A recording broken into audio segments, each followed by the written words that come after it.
নমস্কার বন্ধুরা, ওয়াইসি স্কলারশিপ থেকে বন্ধুরা সবাই টাকা পাবে।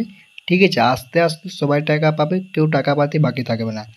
আজকে এই যে ওয়াইসি স্কলারশিপের যে বিষয়টা তোমাদেরকে বলবো, যে তোমরা যে ওয়াইসি স্কলারশিপে তোমাদেরকে একটু ধৈর্য রাখতে হবে বা অপেক্ষা করতে হবে, সবাই কিন্তু টাকা পাবে।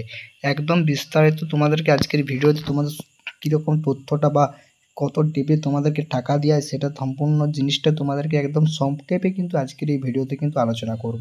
তাই ভিডিওটা বন্ধুরা ছোট্ট হলেও কিছু কিন্তু গুরুত্বপূর্ণ কিন্তু কথা কিন্তু আজকের এই ভিডিওতে বলতে চলেছি। ঠিক আছে, তাই অতি অবশ্যই প্রথম থেকে শেষ পর্যন্ত শোনার অনুরোধ রইল। ভালো লাগলে একটা লাইক করে দিয়ে যাবে এবং চ্যানেলে নতুন হয়ে থাকলে ওয়াইসি রিলেটেড কোনো আপডেট বা নোটিশ সবার আগে পাওয়ার জন্য চ্যানেলটিকে অতি অবশ্যই সাবস্ক্রাইব করে পাশে থাকবে। চলো মূল যে কথাগুলো বা পয়েন্টগুলো তোমাদেরকে বলবো। যে ওয়াইসি স্কলারশিপে, হ্যাঁ বন্ধুরা, ওয়াইসি স্কলারশিপে গত বছর বা আমরা বিগত বছরগুলো দেখে যাচ্ছি সবাই কিন্তু টাকা পাচ্ছে, কেউ টাকা পাতে কিন্তু বাকি থাকতেছে না, অথবা তোমাদেরকে আস্তে আস্তে টাকা আয়।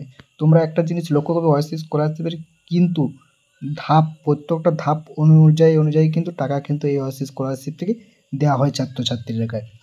তোমরা যারা প্রথম অ্যাপ্লিকেশান করবে বা প্রথম অ্যাপ্লিকেশান করার পর তোমরা যারা স্কুল কলেজে জমা দেবে এবং যাদের পেমেন্ট পাই জেনারেটর সেন্ড টু ব্যাঙ্ক লেখাবে, পেমেন্ট সাকসেস দেখাবে, তাদেরকে প্রথমে টাকা দেওয়া হয়।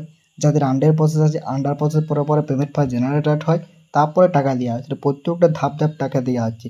যাদের পেমেন্ট পাই জেনারেটর সেন্ড টু ব্যাঙ্ক লেখা আছে তাদেরকে টাকা দিয়ে দিচ্ছে, এবং তোমরা যাদেরকে আন্ডার প্রসেস আছে বা প্রসেসিং আছে বা তোমার ডিস্ট্রিক্ট লেভেলে এখানে ভেরিফিকেশন হয়, তারা কি আগে টাকা পেয়ে যাবে? টাকাটা কি শুধু পাবেন, সমস্ত লেভেল, প্রত্যেকটা লেভেল একের পর এক ক্রস করে যে কিন্তু টাকা দেবে। তাই আস্তে আস্তে অনেক স্টুডেন্ট দু একটা পেয়েছে, সেটা মে মাসের লাস্ট দিকে কিন্তু অনেকে টাকা কিন্তু পেয়েছে যাদের পেমেন্ট পাই জেনারেটর সেন্ড টু ব্যাঙ্ক লেখা ছিল।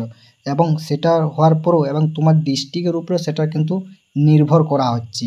তোমার পেমেন্ট পাই জেনারেটর থাকে তুমি যে পাবে সেটা না, তোমার ডিস্ট্রিক্টে সেটা কিন্তু সমস্ত কিছু মেনটেন করে। সেই ডিস্ট্রিক্ট অনুযায়ী কিন্তু যাদের ডিস্ট্রিক্টে আগে কাজ হয়ে যায় বা তাদেরকে সব কিছু ডিস্ট্রিক্টের ভালো খুব তাড়াতাড়ি কাজে তাদেরকে টাকাটা কিন্তু দিয়ে দেওয়া হয়, তারা কিন্তু পায়। এবং অনেক স্টুডেন্ট যাদের পেমেন্ট পাই জেনারেটর সেন্ড টু ব্যাঙ্ক লেখা আছে তারাও কিন্তু ডিস্ট্রিক্ট লেভেল থাকার পরে টাকাটা পায়নি। তার জন্য ধৈর্য রাখতে হবে, অপেক্ষা করতে হবে, সবাই টাকা পাবে। ঠিক আছে, এইটুকুনই বলার ছিল। তোমার যদি ওয়াইসি কোনো জিজ্ঞাসা প্রশ্ন থাকে অতি অবশ্যই কমেন্ট করে জানাতে ভুলো না।